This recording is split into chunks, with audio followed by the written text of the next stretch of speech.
It's going to take a while. It's not going to happen tomorrow. It's not going to happen in a month from now. It's not going to happen in a year from now even. It's going to take slow but steady change, and we can't take our foot off the gas. That's the biggest key.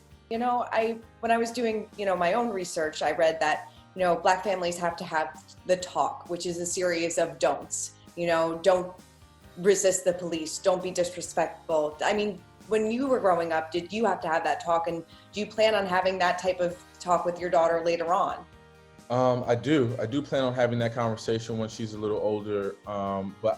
It's funny. I don't think I necessarily had that talk, but I do remember it being very much ingrained in my community and in my society that you need to act a certain way when you're outside. Like you need to act a certain way when you're around police officers. You need to act a certain way because of who you are, and they will not show any restraint if you are doing something that they deem you shouldn't be doing, because they will use excessive force on you specifically because of who you are. It was just something that was kind of ingrained in my society. It wasn't even something that was like a sit down and we had a conversation. I just grew up knowing that, you know what I mean? It was embedded. And I think that's a problem. Like the fact that people are growing up with the embedded assumption that you better do right by police officers because they will, put their hands on you and beat you up and be brutal with you if you do not abide by their rules, Do you feel like we're on the brink of change? I am optimistic that this will bring change. Obviously, there's a lot of my friends that don't feel that way, but I do think that this George Floyd incident and the global attention that it has gotten is the biggest one, at least to my knowledge, that has come about throughout all of these people, all of these young Black men and women that have passed away due to police brutality and police injustice. Those things, those are the things that I'm seeing. This is the biggest one that I've seen thus far. And because when you have masses of people coming together like this, it's only going to bring about change. Yeah. So I do think that it's going to take a while. It's not going to happen tomorrow. It's not going to happen in a month from now. It's not going to happen in a year from now even. It's going to take slow but steady change, and we can't take our foot off the gas. That's the biggest key. You touched on a little bit before about Drew Brees, and I know that, obviously it made a lot of headlines. I mean, what was your initial reaction to it? I mean, did you read his apology this morning, and what was your thoughts on that? Well, my initial reaction was just like, damn, you know what I mean? Like, and Drew was one of the guys that was adored by Black people, adored by everyone, not just Black people, everyone.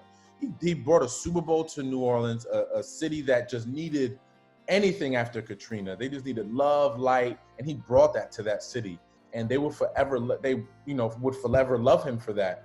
And then to hear these remarks come out, and it was just saddening. It just, in the moment, it just brought me back to the feeling of, man, we've protested for 7 days now, and there's still people that don't get it. You know what I'm saying? That's the biggest part to me. It was like, wow, this has gotten global coverage everywhere, and there's still people that don't understand why we're even doing this.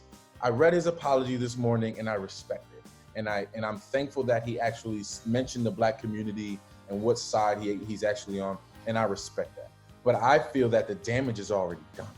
His true colors has already been exposed, and now it's about how do we change his level of thinking, right? Now it's about change. Now it's about how do we educate Drew Brees so he understands, to understand where we come from, because he'll never really feel it because he isn't a Black man. You know what I'm saying? So it's about educating him on how we feel and why we feel this way. And then hopefully over time, he will begin to regain that respect and build it back up again. But easier said than done during a climate right now that is so volatile and so hostile. And any little thing and anything that you say and do is just put in a magnifying glass, especially if you're a white person in this climate right now. Right. Do you feel like people are becoming more awake in this moment? I do feel like they are. I mean, I can only speak for my circles, right? And I have obviously a multitude of white friends, and the real ones have reached out to me and checked on me and asked on how I'm doing and given me their perspective on how they grew up. And I'm giving them my perspective, and we're meeting in the middle. We're understanding each other, and they're on my side. The biggest thing that I loved about it is when I'm having these conversations with my white friends, is that they're not just having the conversation and checking on me. But their very next question is, how can I help? How can I be a part of this? How can I help you?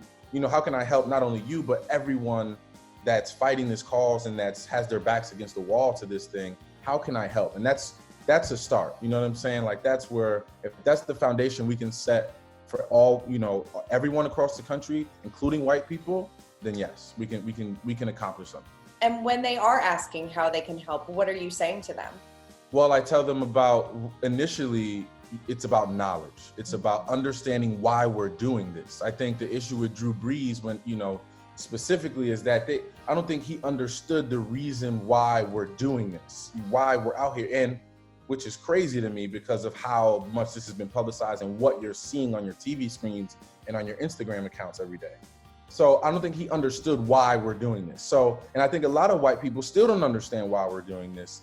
And it's crazy to even say, but it's educating yourself why we're doing this, doing your history on how long we've been fighting this, how many people have died before social media, and even during social media, how many people have been documented losing their lives over police injustice and inequality, and because of who we are. You know what I'm saying? So I encourage them to educate themselves first, and then after that, learn how you can give back. I've sent my friends links and different organizations that they can, stand behind and donate to. So I just make sure that they educate themselves, because I think educating yourself is the key, is the first step to learning, to trying to change anything, is education. Mm-hmm. Then the second step is putting, your money where your mouth is, and putting your belief in what you believe in within us, to go ahead and make donations and be on the forefront and be on the front lines of it, and take your own personal journey within what we've got going on. Yeah. It's funny, not to keep bringing Drew Brees up, but when I hear him making those statements about the flag, and he immediately begins with, my grandfather fought and sacrificed, and his grandfather fought and sacrificed. And it triggered to me that that's just years of the same type of systemic thinking about, the opposition of Black people. Like, that's just years of being cultured to think a certain way and not being open enough to see what's happening on the other side. Right. I think that's the biggest thing. You know what I'm saying? So I think it starts with this generation right now, and encouraging to speak to their children, and encouraging to be real with, I just had the conversation with my 8-year-old daughter about everything that's going on.